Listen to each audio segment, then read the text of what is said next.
Hello there, interwebs. I am the Bechtloff, and this is, of course, my podcast. Didn't have a podcast last week. I was up in Syracuse for a retro game con up there, and saw Matt Forney and William Rome, buddies of mine, and was on Matt's podcast. Actually, really good podcast, long one too, 2 hours. The con was nice too. I went up there. It was just on Saturday, and I was looking for some of those modded games that you see now, like the fan-made ones that people put on cartridge, stuff like Zelda Outlands and Sonic Mega Mix and all. And I was looking for some more of those that I didn't have. Found a few interesting ones I'll probably talk about later in the podcast. And I had James Rowe, the Angry Video Game Nerd, sign my copy of Nightmare on Elm Street on the NES, so that was nice. Good kind of small, a lot smaller really than I had anticipated. Frankly, I was done everything I set out to do in about an hour, but it was nice. I enjoyed it a lot. So, all that said, let's talk about Gamergate, because that's the thing that's happening now. That's the thing to talk about, Gamergate. Gamergate's dying down here in the past few days. It's You look at the Topsy site, you look at the numbers and all, and it's definitely flattened down and died down a bit, but it's still going strong. And I contend Gamergate has, in some respects, already won. It's shifted. It shifted the paradigm in a lot of ways. I just watched a video. Yeah, you've probably seen it. If not, you should check it out. What was it, Women versus Cereal or something, like Tropes versus Women in Cereal, something like this. This guy's parodying Anita Skumskezian's shtick, and he's doing it perfectly. And that stuff is just popping up more and more. In fact, when I watched that, YouTube had recommended something on the side. It said, like, the feminist response to it. Some feminist had made a response, and I click on it, and it's all a bunch of horse shit. But the ratings are, at the time I looked at it, was 1 like and 96 dislikes. And you have shit like the Time Magazine poll, where which words are so annoying we should ban them, tongue-in-cheek shit, and feminist was winning by a landslide. They don't really have the dominance they once did. They don't, they're not, they're running scared. They're constantly on the defensive. Constantly. They always talk about the narrative that, not so much the truth, but always the narrative. And they've lost control of the narrative. The narrative has shifted against them. And they know it, and that's why you see them panicking. So even if Gamergate died down, what it has awoken is still there. Gamergate has already won. Gamergate has, in many respects, already won. Alright, obviously there's more that it would be nice if we could accomplish, but even if this is all we've accomplished a great deal. We've hurt Gawker in a major way. We've hurt this SJW Mafia in a major way. And they have lots of other enemies. And they'll come. Look at this Shirtgate thing that's erupted here in the past couple days. And for you, those of you who don't know, and you probably do, but just to reiterate, and I don't even have the names in front of me, but Matt Taylor, I think is his name, scientist in charge of the project in which they landed a spacecraft on a moving comet. Now that's pretty amazing. It's really remarkable. The sheer amount of math that is involved in that is no doubt mind-blowing. And a bunch of worthless fucking feminists attacked him because he had a shirt that had, like, bikini-clad chicks with guns on it, which was designed by a woman, by the way. And they attacked this poor guy relentlessly and got him to break down and cry and apologize. Now, if I had to criticize the man over anything, it would be you shouldn't have apologized. You absolutely should not have apologized to these fucking freaks. But he did. Okay, whatever. Well, over on oh hell, I forget what site. One of these crowdfunding sites. They all people wanted to raise $3,000 to buy him this really fancy astronomical watch, and I don't even know what the hell this damn thing is. I don't know. Is it an atomic clock in it or some shit? I don't know. I'm not a scientist. I don't know what the hell this thing is. It's some fancy little toy that a scientist would love. And they were gonna buy this thing for him. $2,600 watch, I think it was. They wanted to raise $3,000. Well, as of this recording, they almost have 9,000, I think it is. And they're gonna give the access to him in the form of other gifts or gift cards or something like that. And that's so heartwarming to me. Like, okay, yeah, a remarkable man who did a remarkable thing was attacked by human garbage over nonsense. Sadly, that's just become par for the course in Western civilization here lately. But there was a backlash. There was a backlash against that nonsense. Feminists can't just run wild and do whatever the hell they want anymore. People have had enough of their shit. The Gamergate has awoken this in us. So even if Gamergate itself dies down, it doesn't matter anymore. You know, the paradigm has shifted against these people, and they know it. They can sense it. They are scared about it. But the paradigm has shifted against them. And they're running scared. So yeah, Gamergate has gone down in tweets in the last few days. And they'll of course say Gamergate is dead. But even if Gamergate was dead, what it has built will live on. It has shown the world at large the SJW's weaknesses. It has shown that they can be stood up to. And that's the beginning of the end for them. It really is. In related news, Rouge, in response to all this Gamergate stuff, has launched his own gamer site, reaction.com, Reaction. Forgive me, I can't remember how exactly we pronounce it. And he invited me to be on it. I've so far put up one article, and I'll have another article coming next Friday. And I'm privileged to be a part of this. I'm grateful for the opportunity. And it's a great site so far. I'm amazed at the quality from my fellow contributors there. My colleagues there. Some of the articles there have been fantastic. And it's not just constant Gamergate shit. It's not just like, yeah, Gamergate, yay. No, it's actual real articles about games being written on there. Like, I personally have very little interest in touching Gamergate as a topic on that site unless I really feel I have something to add nobody else is saying. But it's a great site. You should check it out. Some really cool articles on there so far. And it's very new. I mean, it's barely out of beta testing form. But while it was still even in beta testing form, it was up, but we weren't publicizing it or anything. And there was like one article up by Rouge, I think, like an introductory article. Feminists got a wind of it somehow, and lost their shit over it. Rouge was retweeting a lot of it. I checked out a lot of it on Twitter. They were losing their shit.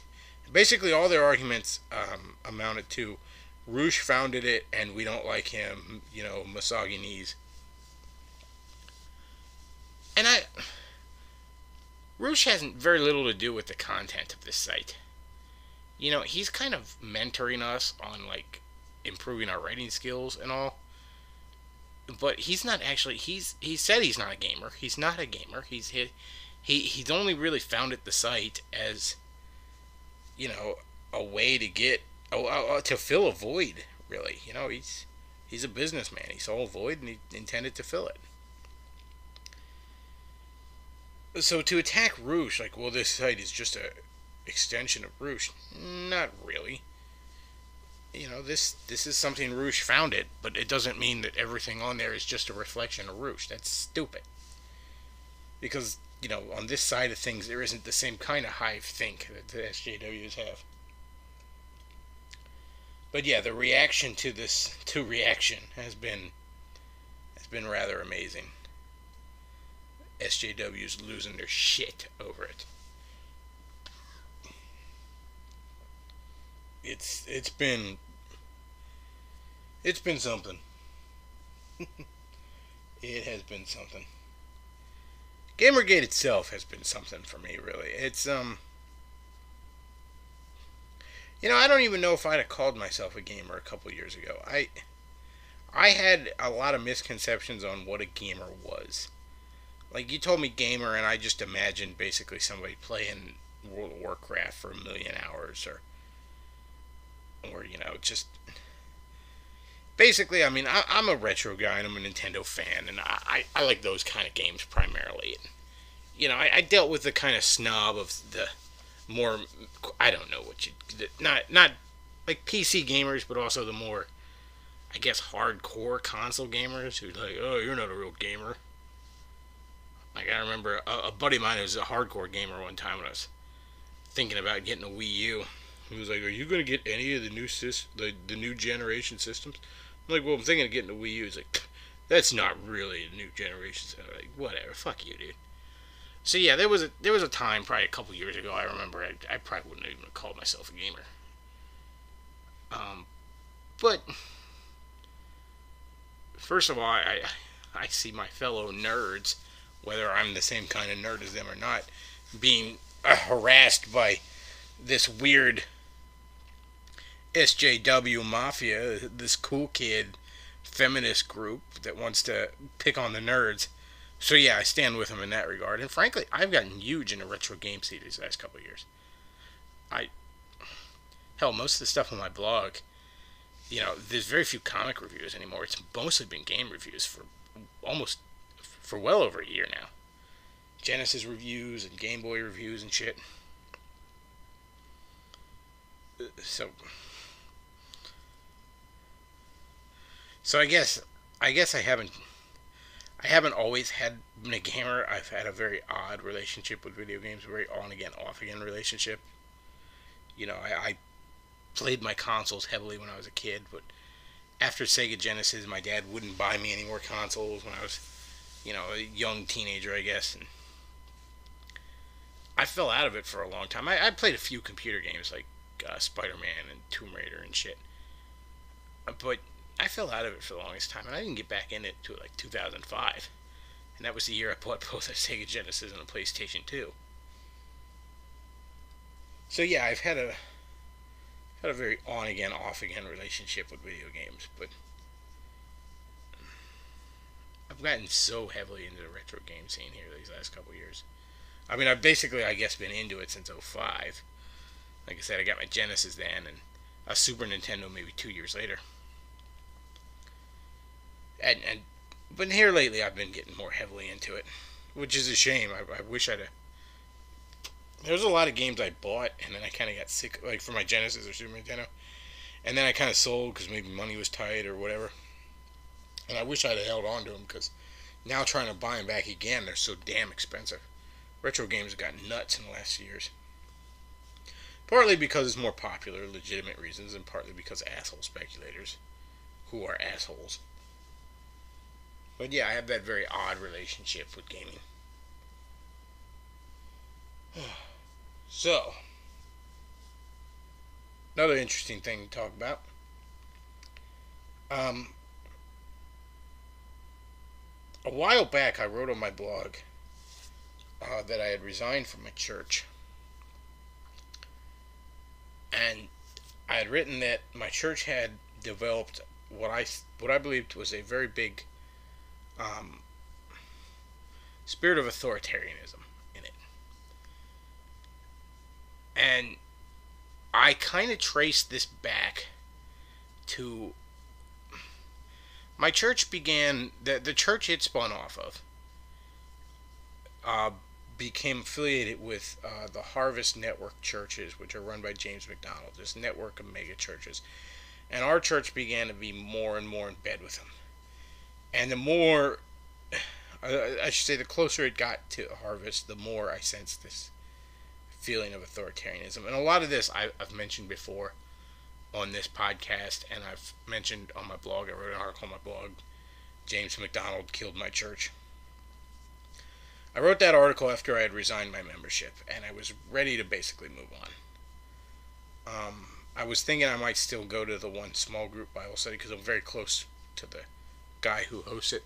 You know, kind of just sitting as a guest in the back, basically, quietly. But for the most part, I wasn't going to go anymore, and I was just done. I was going to look for another church. Well, all that I said before on here. Episode 13 of my podcast, if you're interested in hearing it. And James McDonald Killed My Church on my blog. I'll put links in the description if I remember. But like I said, I was okay. I'm gonna leave. Someone who's very close to me, a wife of an elder, you know, a member in very good standing in that church, and someone who was practically family to me, asked me to keep going for a while to see if maybe I had been wrong. And to be fair, the church had undergone around the same time I left, the church had undergone a lot of leadership changes. The elder board was almost entirely new now. And, you know, it was a new pastor, but it was all people from within the church. But again, technically new senior leadership. So I went to I out of love and respect for the person asking, I decided, okay, I'll keep going.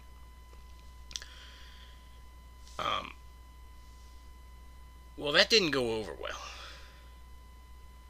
Going after I quit. That really apparently pissed off the leadership. And again, I didn't expect him to be happy about the fact that I had criticized him. And yes, even criticized him publicly, but I didn't expect him to act childish about it either. But, you know, so I'm sitting quietly in the back, a few church services in them. And there were some positive signs. There was a lot of ways that God was using the people in that church. But the people in that church, not the church itself, and certainly not the leadership. Well, the friend of mine who's an elder, who, in my personal opinion, is the only one that should be, he tells me that I'd been invited to an elder meeting to discuss my concerns. Right away, my initial thought is, oh great, they want to hold a fucking witch hunt. What the hell is this? But again, out of respect for the one guy there, and frankly morbid curiosity, I agree. Okay, let's, you know, maybe they actually want to hear out my concerns. Maybe they, you know. And again, I had seen some positive changes. I thought, well, maybe things had changed. Or were changing. So I go to this elder board meeting. And first of all, they challenged me that a section in Matthew, I forget the exact number, but how to, you know, air your grievances with a brother. And they challenged me that I probably should have made more attempts to go to bring my concerns to leadership before quote unquote going public. You know, I have a rather modest following online, but still. And I was like, okay, fair enough. You know, I apologize. I should have made more of an effort. Doesn't change the validity of my complaint, but okay. Well, yeah, we didn't want to address the actual complaints. We weren't going to talk about that. It was just, basically they were arguing that it's never right to, like, if you have something bad to say about the church, about your brothers in Christ, be it your church leadership, the leadership of basically any church, from what I was gathering on what they were saying, or your brothers in Christ, it's wrong to ever bring those concerns before quote-unquote the public, the world. You know, the outside world can't ever see our grievances. And I get the idea of, okay, you want to put your best foot forward. You don't necessarily want to trash I get that, but going in the opposite, taking a general concept, that's a good idea, and stretching it to an absolute rule, taking it to a ridiculous extreme, is just that, ridiculous.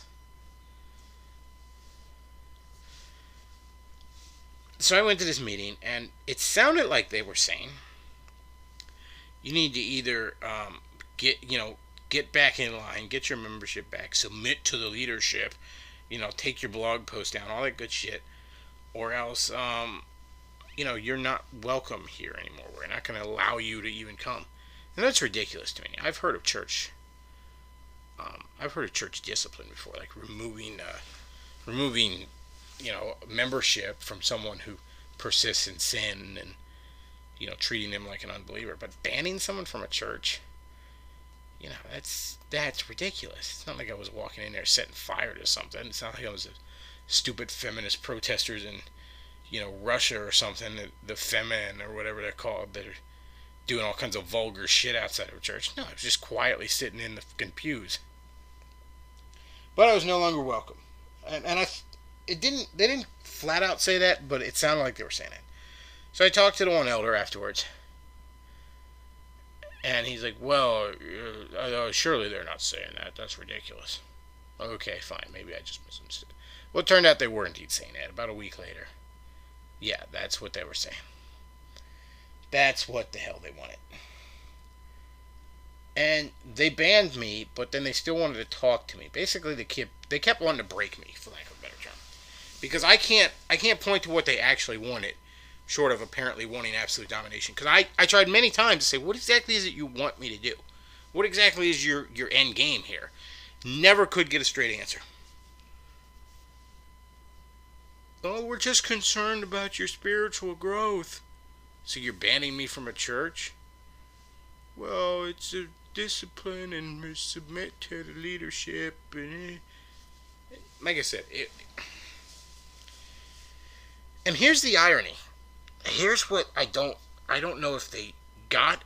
I tried to explain this to them. I don't know if they're capable of getting it. My concern was a sense of authoritarianism.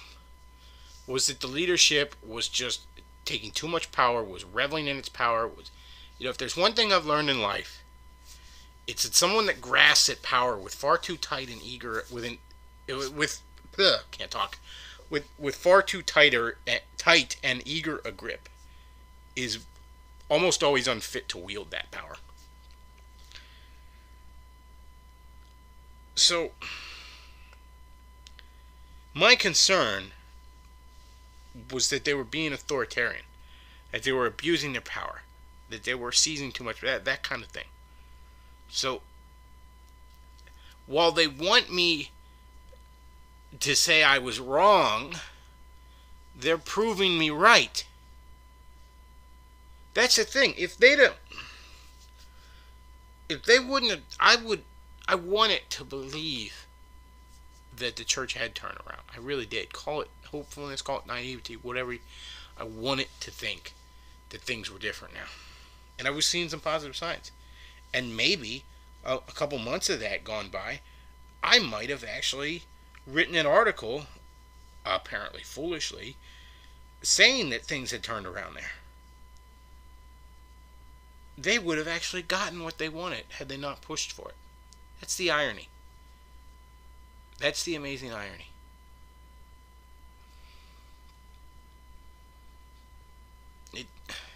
The whole thing was sad. And oh man, when I was talking to former members, holy shit, like how much of this can I even say? Because it's all secondhand accounts.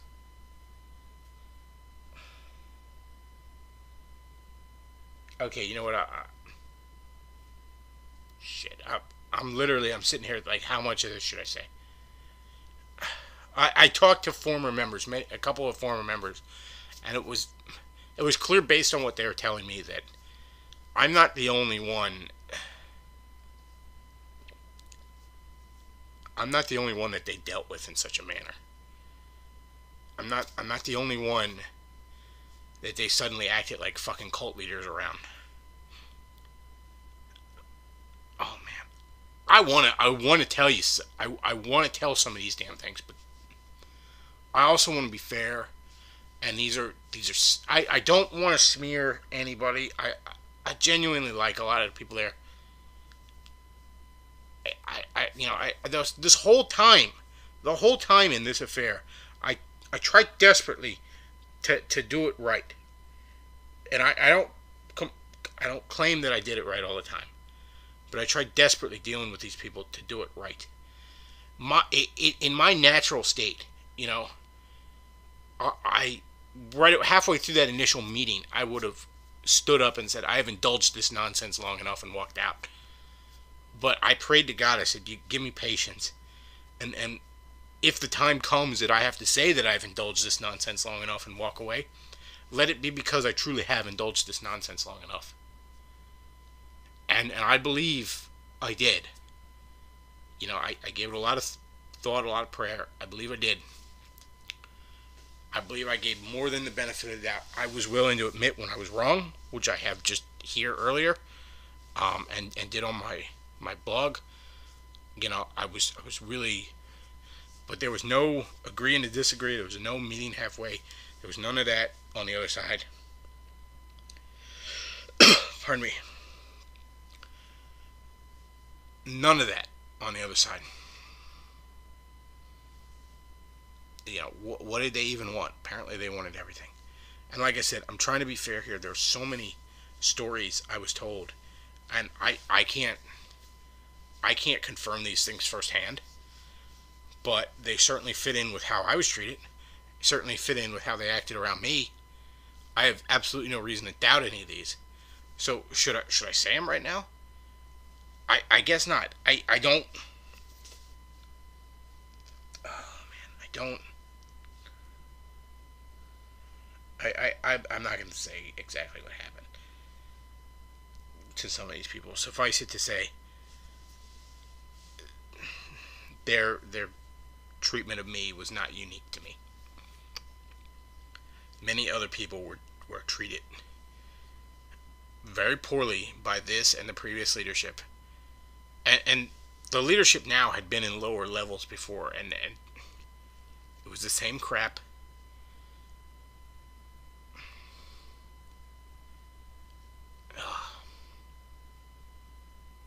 And so what is the takeaway? What am I saying this to you all for? Am I saying, well, don't go to this church? Well, yes, I am saying that. But, the vast majority of you don't even live, none of you basically live anywhere near me. So this is a moot point to you. And frankly, the church itself, I believe, is going to die.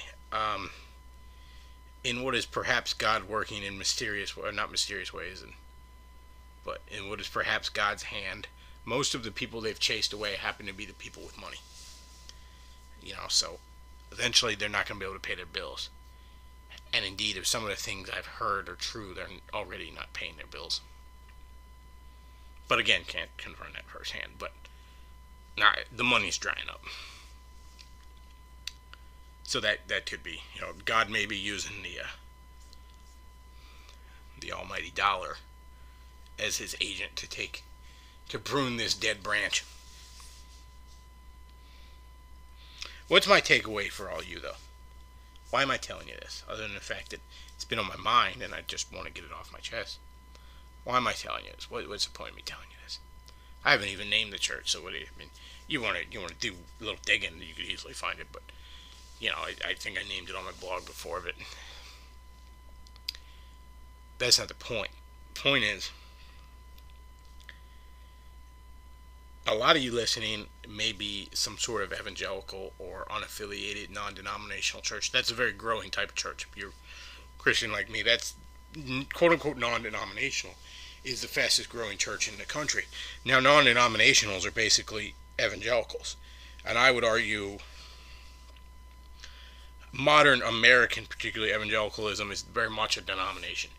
It very much has its own unique beliefs, its own unique dogma, and doesn't tolerate a whole lot of dissent from that.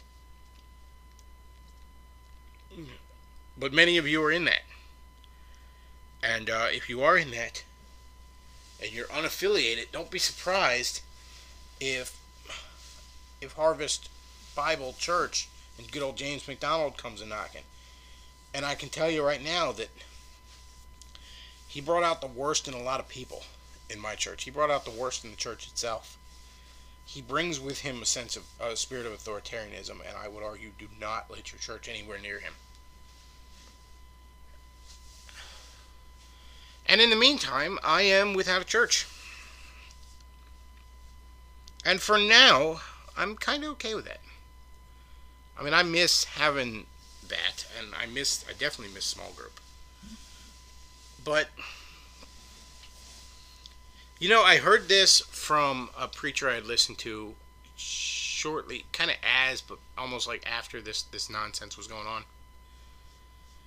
And he had said, he had actually dealt with similar bullshit in his church. And I'm not going to get into his whole story, but he was forced out the door for some nonsense politics reasons from a youth pastor position. Basically, they all of a sudden decided they wanted him to have a degree in some sort of nonsense. It's from like a seminary or something, and he just did not have the time because he also had a full-time job. And he said, you know, can we work something out? Can I get the degree part-time? Like, nope. So they just kind of forced him out over nonsense, really. Not maliciously, certainly not with the same malicious and petty streak that my former church operated with, but just nonsense bureaucracy forced a talented man out of his position. And he had argued that he was gonna take some time before he got into another church, because he said something about in the Gospels of how many times he's taken aback by, you know, after some big ministry thing, some big hoopla, you know, Jesus would go off to be alone for a while. And he said, you know, maybe I need that as well. And I'm thinking that's what I need. So I'm not going to be going to a church for it's probably after the holidays that I'll start going regularly. I know of some churches in my area that sound really good. There's at least two I know of that former members of my old church have fled to. A lot of members left that church. And new members, I mean, they couldn't keep for longer than a month, it seemed. But yeah, that's probably what I'll do. So, I don't know. Take what you will from that story. There's a lot of problems in churchianity, and I've been meaning to address them. I've been meaning to delve into some of the problems in churchianity culture here lately, but I've just been so caught up in all this Gamergate stuff. Obviously, doing a column at Reaction, this podcast, my blog, whatnot. I just haven't had the time. Oh, sorry if that was too soft. I was facing away the mic to look at my notes, and I'm just noticing on my sound file that was probably really soft. I apologize if you couldn't hear some of that there. Alright, so, as I've often liked to do, let's end the podcast on a bit more of an up note. As I mentioned, I got some modded games at that con. I got Mega Man in the Mushroom Kingdom, The Adventures of Bass, Super Mario 3 Mix, and Super Mario Adventure, all for the NES. Oh, and one more for the NES that's, pardon me, a present for a friend, so I'm not going to get into that, obviously. But Super Mario 3 Mix is an interesting game. It runs on the Super Mario 3 engine, but it takes elements from Super Mario Bros. 1, 2, 3, the Super Mario Land games on the NES, for example. You know, elements from much more recent games like Bowser Jr.'s in it and whatnot. Very interesting. There's a few bugs here and there. There's a lot of empty space in, like, the overworlds of these. Like, it's got the Mario 3 overworld engine. There's a lot of empty space. But again, these are fan-made games, so you got to give them some credit on that. All in all, it's really fun. It's a bit more challenging than Mario 3, but it's not. So many of these fan-made games are made balls to the wall hard, and this one isn't quite that hard, which is nice, because sometimes you just want to play some, you know, you just want to play that same type of game, but not necessarily, you know, beat your ass, step on your cubes edition. Though that has a place, that's just not. The Adventures of Bass is basically just Mega Man. What you play as Bass.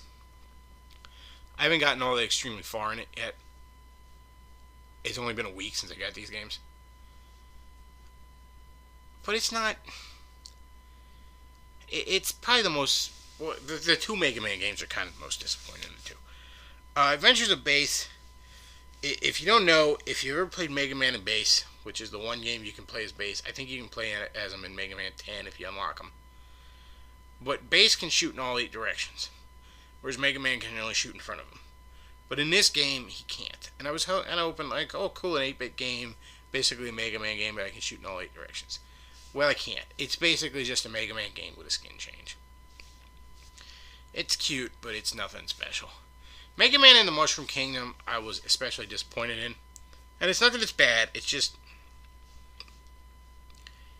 It's entirely the Mega Man game engine with a skin change. Now I was hoping maybe we could get a Mario game engine where you play as Mega Man. I guess you could argue you'd probably own ass as Mega Man in it. But still, it would have been nice to really play a Mario game with Mega Man to get the experiences of both. Instead, what they did, I can only describe as a skin change. For example, there's a level, and at the end of all the levels, you just fight a Robot Master for whatever reason from a Mega Man game. It's not like you fight, a Koopa Kid as, like you'd have the Robot Master song and the Koopa Kids there. No, it's nothing like that. It's just a Robot Master. And basically, they just took a Mega Man level, and they just took Mega Man enemies and sprite changed them to look like Mario enemies. For example, one level is Subcon from Mario 2. And you know those little mask guys from Mario 2 that come at you when you get the keys? Okay, so picture them. And you know those guys in Mega Man 1? They were like a little head with like a propeller on the top, and they would fly at the top of the screen and then swoop down and try and hit you. I always hated those fuckers, by the way. There's always that. Anybody who plays Mega Man games will tell you there's always that one enemy that just annoys the hell out of you in their pattern. Just for some reason, that guy just swoops down and hits you, and then gets back up where you can't reach him like a bitch. And you can only shoot straight ahead. It always annoyed me. Well, basically, they took those flying guys and changed them so they look like the masks, but they move exactly like those flying guys. So you're just fighting those flying guys. Kind of annoying, kind of disappointing.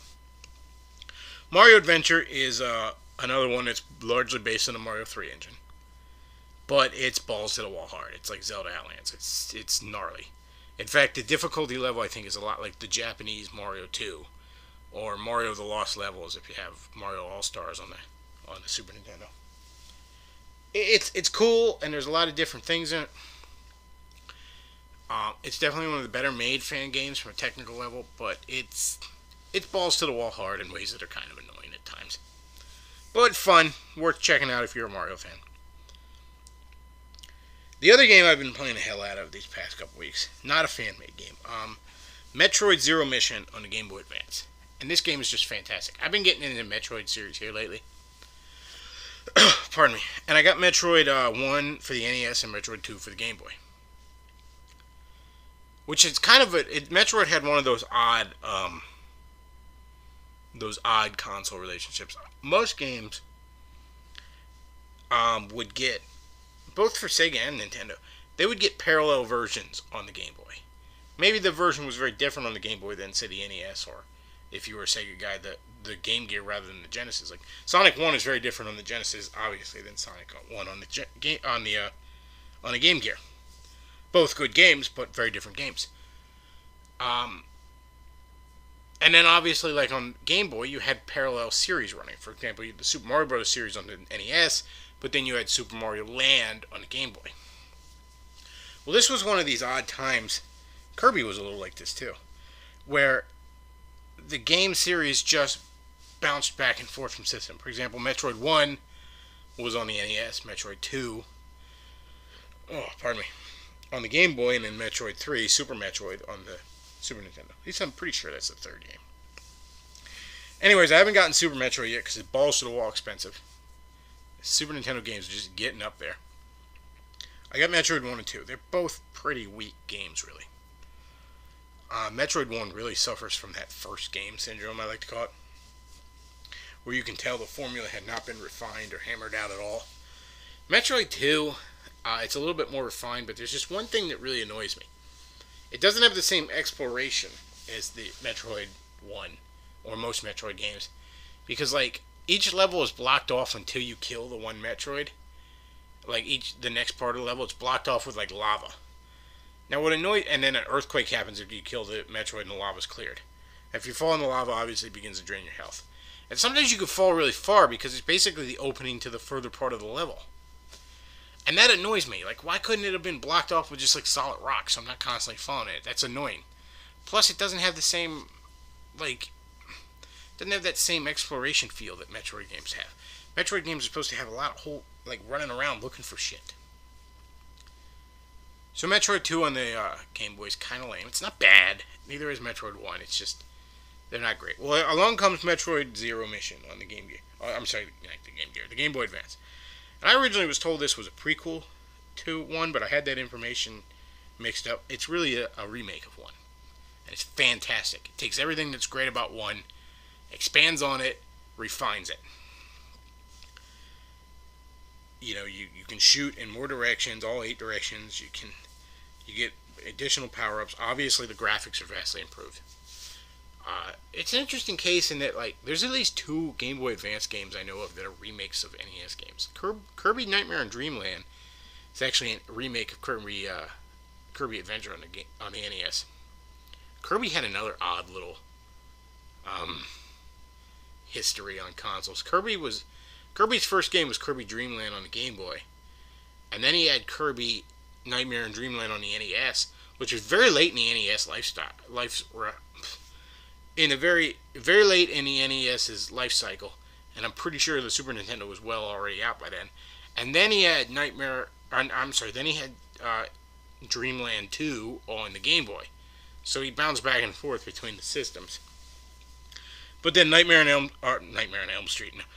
Dreamland on the Game Boy Advance is a remake of Kirby Adventure on the NES. So again, 2 NES games get updated remakes on the Game Boy Advance. I wonder if there's more. I'd have to research that, because it's kind of cool. I hope they did that with more. Anyways, Metroid's just a great game.